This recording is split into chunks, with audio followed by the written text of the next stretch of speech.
Walk into any high-end corporate tower, take the elevator to the executive floor, and listen. You won't hear the sound of wealth. You'll hear the hum of a perfectly engineered trap. Behind those heavy oak doors sit the sharpest minds of our generation.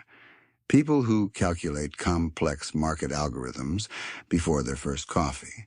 People whose framed university degrees cost more than a starter home in the Midwest. They are certified geniuses. And they are completely, utterly broke.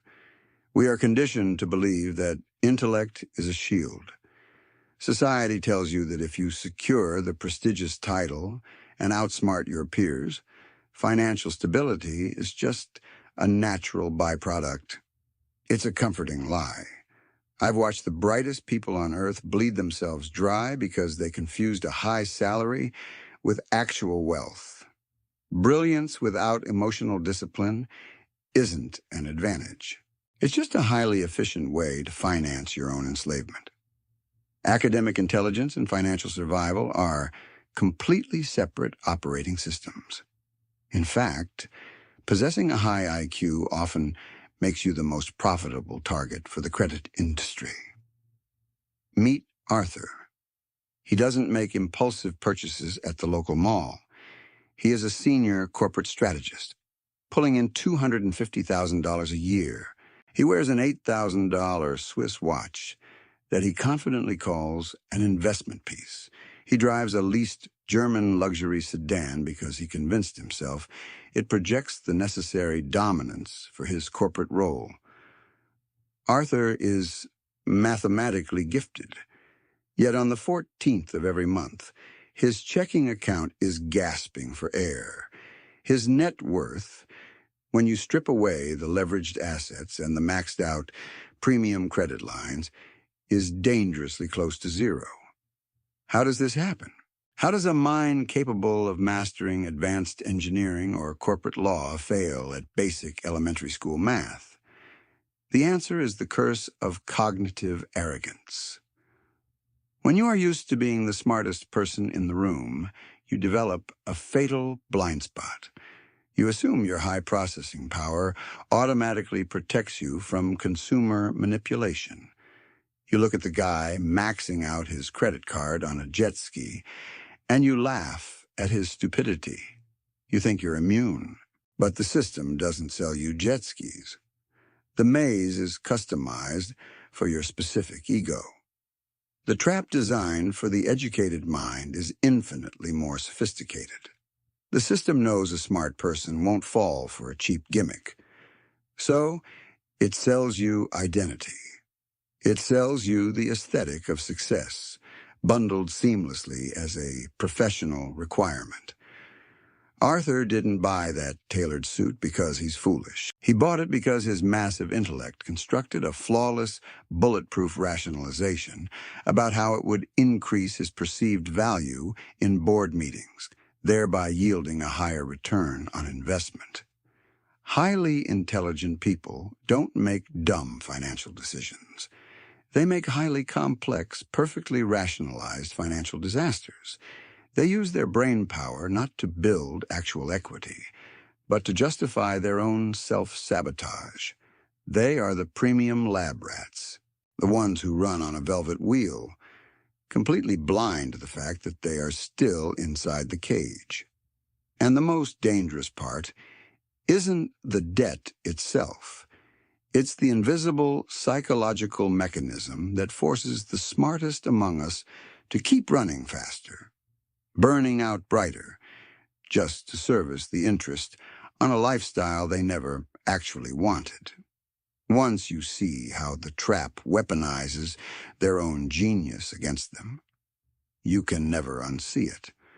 The trap doesn't snap shut overnight. It tightens slowly, camouflaged as career progression. You graduate top of your class. You land the six-figure corporate gig. The machine congratulates you, hands you a platinum credit card, and whispers a toxic command into your ear, look the part, and because you're intelligent, you comply. But you don't call it conformity. You call it a strategic career investment. This is the great deception of the modern intellectual class. A university diploma doesn't teach you how to build independent wealth. It simply teaches you how to process complex instructions to maximize someone else's profit margin. It conditions you to seek grades, performance reviews, and promotions. It trains you to constantly crave validation from an authority figure. So when the financial infrastructure offers you credit, you don't see debt. You see an A+ in social compliance. You see an upgrade to your professional avatar. Look at Arthur's weekend. He works 65 hours a week optimizing logistics for a multinational firm. By Friday night, his central nervous system is fried. He is operating on cortisol and cold brew. He doesn't want to go to the overpriced artisanal steakhouse downtown. He wants to sleep. But his peers are going. The other executives are going. The invisible social contract of his tax bracket demands his presence. If he declines, he signals financial weakness. If he goes, he drops $400 on a single meal. His massive intellect immediately steps in to resolve the cognitive dissonance. His brain tells him, "You earned this. This is networking. This dinner is practically a business expense. You operate at a high cognitive load, therefore you require high-level decompression." It's a brilliant rationalization. It's also entirely delusional. The financial matrix loves a stressed intellectual. An exhausted genius will pay any premium to temporarily numb the pain of a high-pressure corporate cage. They use their impressive vocabulary to dress up impulsive consumerism as essential self-care. This is where the psychological bleed begins. You start upgrading your lifestyle to match the stress of your job. The luxury apartment downtown isn't a home. It's a sensory deprivation tank you rent to recover from the office. The expensive vacations aren't travel. They are emergency psychiatric interventions financed at 19% annual interest. You are running furiously on a gold-plated wheel, terrified to stop because the moment you do, the illusion shatters. You built a magnificent, towering resume only to realize the foundation is sitting on a financial fault line, and the pressure is building. Phase 2, the educated ego tax. Let's talk about the specific penalty levied against the smart and the proud. Average consumers buy things to feel rich. Intelligent consumers buy things to feel superior. There is a massive, highly profitable industry built entirely around servicing the vanity of the educated class. From exclusive alumni associations to premium networking clubs, the entry fee is always your future liquidity. You are terrified of being perceived as average. Your entire identity since middle school has been built on being the exception, the gifted one. The financial sector weaponizes that exact psychological profile. They don't offer you a standard loan. They offer you an exclusive wealth management portfolio. They change the labels, and your genius brain swallows the bait whole. You pay a premium for the exact same utility, just because the marketing copy used the word bespoke instead of custom.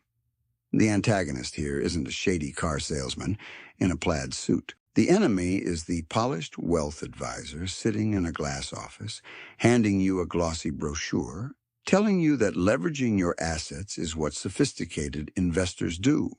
They feed your ego. But there is no elite club. There is only the creditor, the debtor, and the cold, unfeeling mechanism of compound interest slowly draining your bank account. Let's look at the cold, unfeeling numbers, because mathematics does not care about your Ivy League diploma. Society brainwashed the intellectual class into equating a high salary with wealth. But income is not wealth. Income is simply the speed at which capital enters your ecosystem. If the outbound valve is jammed wide open to service your vanity, you aren't rich. You are just a high-volume financial pipeline, functioning as an exhausted middleman between your employer and your creditors. Let's dissect Arthur's impressive $250,000 salary. After taxes, his take-home pay is roughly $14,000 a month. That sounds like abundance, but the educated ego tax is relentlessly efficient. His luxury mortgage consumes $4,000. The leased German sedan takes $1,500. Private school tuition drains $3,000 more. The country club and networking dinners swallow another $3,000. Add the minimum payments on the platinum cards he uses to cash flow his luxury vacations, and the math becomes terrifying. He moves massive capital, yet retains nothing. If his firm restructures tomorrow, this certified genius has exactly 3 weeks of liquidity before his curated empire collapses. He isn't building a fortress. He is constructing a fragile house of cards. The higher the cognitive power, the more sophisticated the financial suicide becomes. They mock a blue-collar worker financing a jet ski. Yet mathematically, they are in the exact same position. A rat with a PhD running on a wheel made of brushed titanium is still just a rat on a wheel.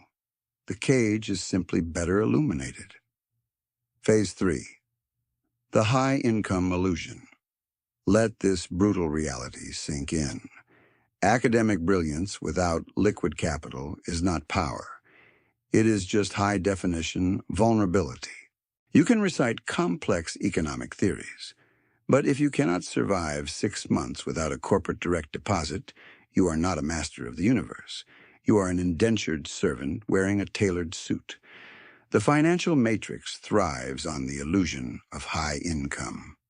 It encourages you to confuse cash flow with net worth. Why? Because a high-income earner with zero liquidity is the most dependable, terrified worker in existence. You can never quit. You can never negotiate with true leverage. You are paralyzed by the crushing weight of your overhead. You thought your elite education bought you freedom, but it just bought you a premium lifetime subscription to financial anxiety. Every promotion is neutralized by lifestyle inflation. You upgrade the car, you buy the heavier watch. You are sprinting toward a finish line the banking sector keeps moving. You calculate risk margins for corporations, but refuse to calculate the mathematical risk of your own existence. Your entire identity is financed at a variable interest rate. The math is screaming at you. And as you approach middle age, the terrible weight begins to sink in. The suffocating realization that despite your unquestionable genius. Phase 4. The zero net worth math. You look at the balance sheet. You look at 2 decades of relentless stress and elevated cortisol. You generated millions in corporate value. But when you ruthlessly subtract your massive liabilities from your depreciating assets, the final number is a ghost. The money didn't disappear. It was extracted by an industry that saw your intellect not as a threat, but as the perfect bait. The perfect bait to finance the very system that keeps you awake at 3 in the morning. The crushing realization that you didn't conquer the corporate ladder. You just built a taller, more precarious diving board over an empty pool. Phase 5, the invisible mastermind. The exit door isn't locked by the banks. It is secured entirely by your own pride. The financial matrix relies on your desperate psychological need to be perceived as an elite performer. The moment you neutralize that need, the entire architecture of the trap shatters. The solution to the educated ego tax is never a promotion. It is a complete, ruthless divorce between your raw intellect and your desire for public validation. You must embrace the ultimate taboo of the modern intellectual class. You must become completely unapologetically comfortable with voluntary social irrelevance. The absolute marker of a superior intellect is the quiet refusal to prove it to strangers. Let the junior executives whisper about your boring 10-year-old Japanese sedan in the parking lot. Let your prestigious alumni network wonder why you didn't upgrade to the gated luxury zip code after your last bonus. Let them think you lost your edge. Let them pity you. Because while they are funneling 70% of their post-tax income into depreciating metal to signal a wealth they do not possess, you are quietly accumulating hard equity. You are operating entirely in the shadows. You are mastering the lethal art of stealth wealth. True financial intelligence isn't sitting in a mahogany boardroom debating quarterly projections while your own personal mortgage quietly suffocates you. True intelligence is recognizing that the game is a mathematical slaughterhouse and consciously choosing to become a ghost. The most powerful individuals in any room are rarely the ones wearing the bespoke, tailored suits and loudly dropping corporate buzzwords. They are the ones sitting quietly in the corner, wearing an unbranded jacket, holding zero consumer debt, and smiling calmly because their index funds generate more cash flow in a month than the guy in the suit makes in a year. They don't buy luxury. They buy leverage. They don't buy status symbols. They buy the ultimate unspoken luxury of the modern adult world, the raw, unadulterated ability to walk away. Picture that specific brand of freedom. It isn't a yacht parked in Monaco.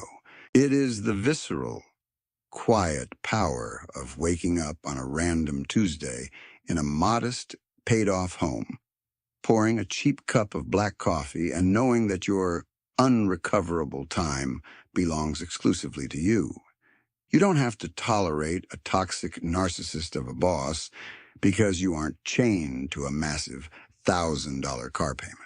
You don't have to panic during corporate layoffs because your liquidity is a concrete fortress, not a fragile, over-leveraged house of cards.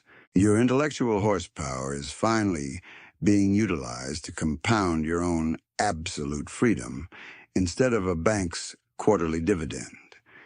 You see, the smartest rat in the laboratory isn't the one who figures out how to run on the wheel 20% faster than his peers. The smartest rat is the one who stops running, analyzes the mechanical structure of the wheel, quietly chews through the plastic floor of the cage in the dead of night, and disappears entirely into the walls, while the rest of the pack is still arguing over who has the brightest feeding tube. You have the cognitive processing power to beat them. You always have. You just lacked the emotional discipline. It is time to stop performing for an audience of exhausted prisoners. Drop the act, starve the ego, liquidate the vanity. If you are still watching this, you aren't the average consumer. You see the invisible grid. If you made it this far, drop a comment saying, "Titanium hamster wheel." Everyone else will just think you lost your mind, but we will know you are finally awake. Hit the like button, subscribe, and join the ones who are finding the exit. My name is Daniel Rath. Stop trying to look smart and just be free.